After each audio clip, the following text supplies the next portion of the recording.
Hello guys, in this video I will show you how to create campaign on your Shopify store. So for that guys, first of all, you will need to log into your account on your desktop and then select this option right here which says marketing.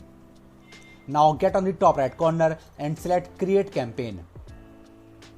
Here guys, you can select any campaign that you like, which is in this all category, in the ads category, in the email categories.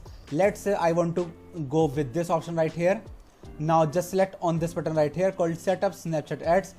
Now right here you just need to see all of the details, that if they have fill up correctly or not, and after that you just need to select on this button right here called add sales channel, and then you have successfully created your campaign on your Shopify store. So that's how you guys can do it, and that's it for the video guys. If you find this video helpful, then make sure to share this video with your family and friends, and also subscribe to our channel for more such content.